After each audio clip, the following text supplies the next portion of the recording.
படிச்சு பெரிய டாக்டர் ஆகணும், ஊர்ல இருக்க எல்லாருக்கும் மருத்துவம் செய்யணும்னு ரொம்ப ஆசை. ஒரு நாள் காலேஜ் போய்கிட்டு இருக்கும்போது ஒரு விபத்துல எதிர்பாராத விதமா இறந்து போயிட்டா. அதுக்கப்புறம் அந்த பொண்ணு ஒரு பேயா மாறி அந்த ஊர்லயே இருந்த காட்டுக்குள்ள ஒரு மரத்துல வாழ்ந்து வந்தா. அந்த காட்டு பக்கமா யாராவது நடந்து வந்தாங்கன்னா அவங்கள பலவந்தமா நிறுத்தி அவங்களுக்கு மருத்துவம் பாப்பா. அந்த அதிர்ச்சியில அந்த பக்கம் வர்றவங்க இறந்துருவாங்க. அப்படி இருக்கும்போது ராஜு அப்படிங்கிற வாலிபன் ஒரு நாள் அர்த்தராத்திரி வேலையில காட்டு பக்கம் நடந்து வந்தான். அவனுக்கு ஸ்ரவந்தி விஷயம் தெரியாம ஜாலியா நடந்து போனான். நராஜா நராஜா எங்கேயும் நராஜா அப்படி பாடிட்டே நடந்து போனான். அப்போ அவனுக்கு வினோதமான சிரிப்பு சத்தம் கேட்டுச்சு. அது கேட்டதும் அவன் பயந்து போயிட்டான்.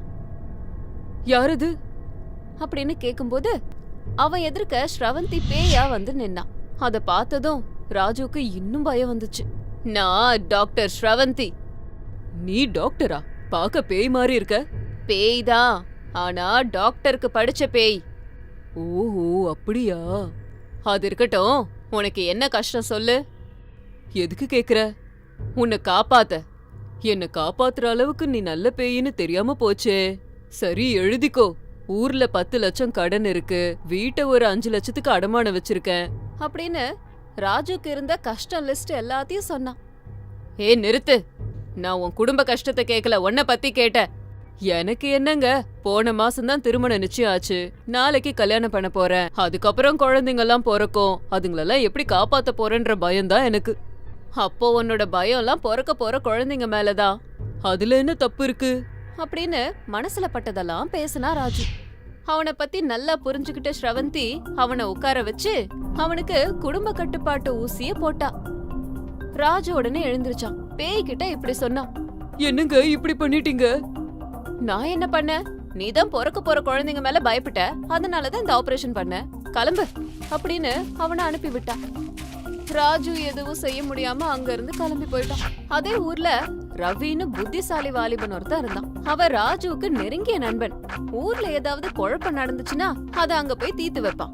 அப்படி இருக்கும்போது மறுநாள் ராஜுக்கு திருமணங்கிறதால அவனை பாக்குறதுக்கு அங்க போயிருந்தான். ஆனா திருமணத்துக்கு தயாராகாத ராஜு சோகமா உட்கார்ந்திருந்தான்.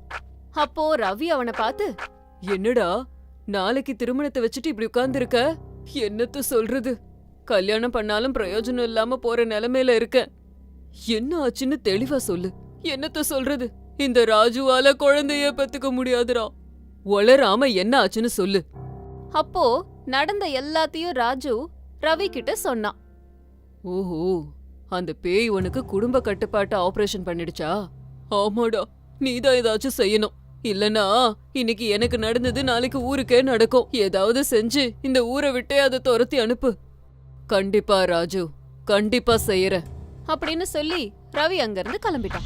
அன்னைக்கு ராத்திரியே திட்டம் போட்டபடி அர்த்தராத்திரி வேளையில காட்டு பக்கம் ரவி தனியா நடந்து போனான். எதிர்பார்த்தபடியே அந்த பேய் ரவி முன்னாடி வந்து பயங்கரமா சிரிச்சுது. அதுதான் ஸ்ரவந்தின்னு தெரிஞ்சுக்கிட்ட ரவி கொஞ்சம் கூட பயப்படாம அதுகிட்ட இப்படி சொன்னான். யாருமா நீ? இந்த நேரத்துல காட்டுல என்ன பண்ற? அத நான் கேட்கணும். இது நான் வாழற இடம், இது என்னோட எல்லை.